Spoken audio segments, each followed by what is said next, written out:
Let's move on, if we may, to Deputy Mayor Marnix Norder from The Hague. Deputy Mayor, thank you for having us here in your city. Tell us about the population history here in The Hague. Yes, I would like to, of course, and first of all, for the people who weren't here yesterday at the dinner, welcome in The Hague, welcome in my city, and I hope it is your city from now on until the end of times. I can tell you something about our policy about migration, but first, what kind of city is The Hague in terms of migration? The Hague is like the most cities in Holland. We have history of centuries of migration, most of the time because the climate in Holland was relatively mild. So if Jewish people were not welcome in France, they came to Holland. If Roman Catholic people weren't welcome in parts of Germany, they came to Holland. If Protestant people, etc. So we have a relatively mild climate here over the decades and over the centuries, and that's a reason a lot of people came to Holland these hundreds of years. Of course, there were also people who came here for economical reasons, but the bottom line is that the people who came were relatively easily assimilated, integrated in this community. We had some problems in the past, but they were easy to overcome. After the Second World War, we had first not that much immigration, only from Spain, because the civil war, there were people coming over to Holland.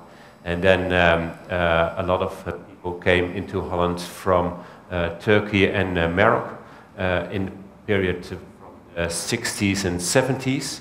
And that was also to The Hague. I think about 10% of the population of The Hague, we have about 500,000 inhabitants, 10% is from Turkey. It does, yes, it was from Turkey and Morocco. Maybe it's a bit more, about 12 or 13%.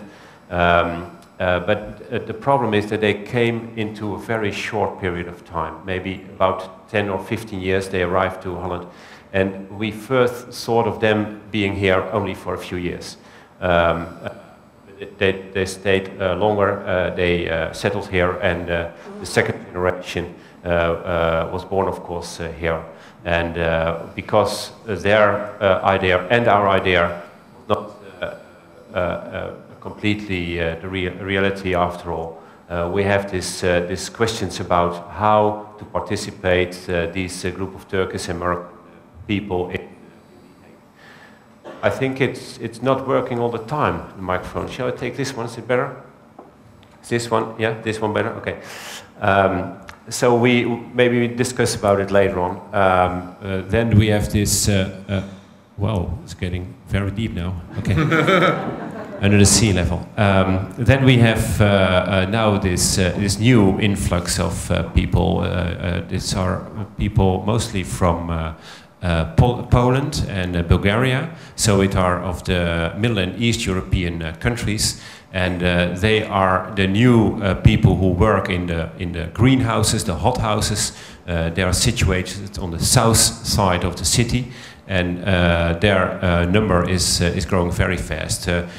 They had about 0% of the population about 7 or 8 years ago, and now they're over 5% of the population of The Hague. So it's very, very fast growing.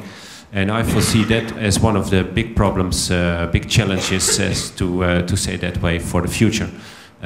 Because they come from Poland, they do not have to learn the Dutch language. So a lot of people are living here for 5 years already and do not even say hello in Dutch. So that's a big challenge. One of the characteristics of The Hague is that we are the legal capital of the world. So a lot of heuristic activities here, from the International Criminal Court until Europol and Eurojust, are situated in The Hague. So we have a lot of high educated people all over the world working over here.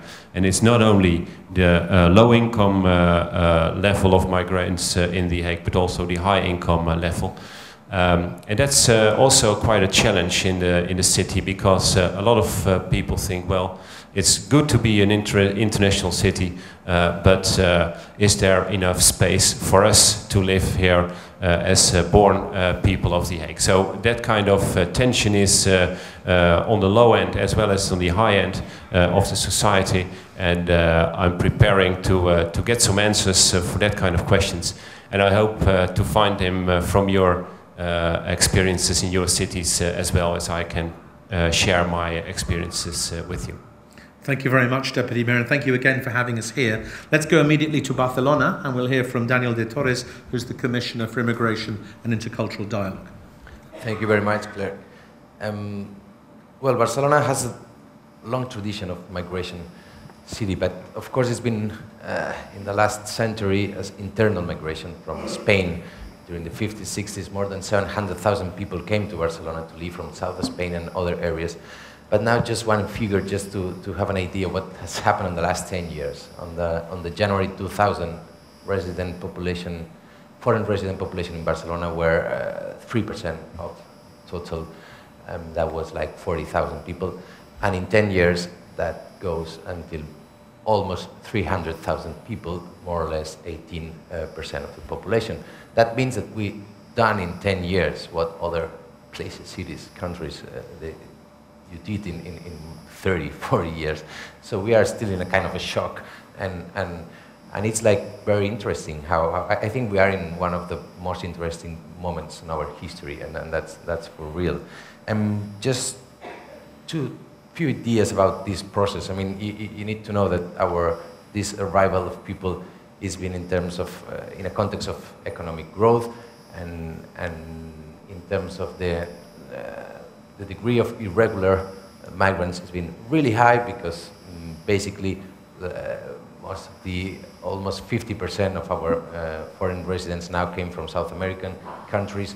They came by plane as a tourist, and they overstay, and so we had a lot of jobs to offer to them, but no formal channels to contract them.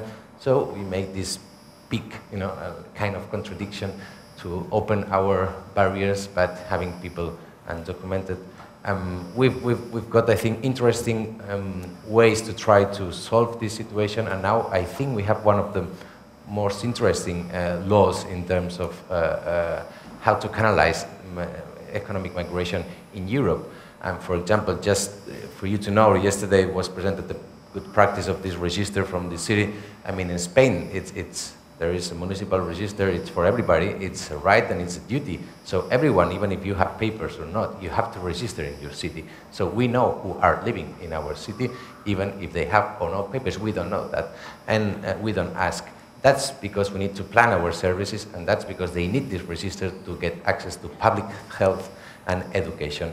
And that's a very important migration tool, which is not a migration policy, but it's for us absolutely fundamental tool to know what's going on in our city, and also to manage the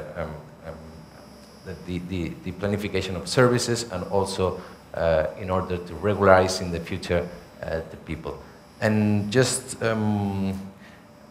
we had this economy based on low qualified jobs, construction, domestic service. We were like a kind of new middle class country. Everyone, needs some people to take care of their elderly, kids, wherever. So we have all these open frontiers.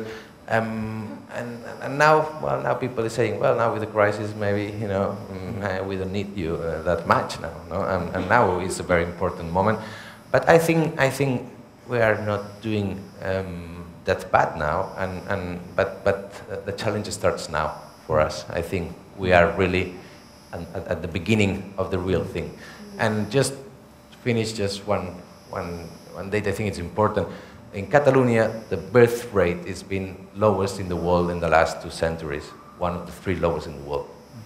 Without migration, without migrants if we had the population we had in the beginning of the 20th century, and we will have the same birth rate that it's been, and no migrants, our population now will be just joke. I mean, but a joke. I mean, it's like now, Catalonia is 7 million. Catalonia already 7 million. The studies says that without migrants, we will be 2.5 million. From 7 million, 2.5 million, and Barcelona now is 1.6 million. Region is 3 million, but we will see more 300,000 people. So that's an important thing.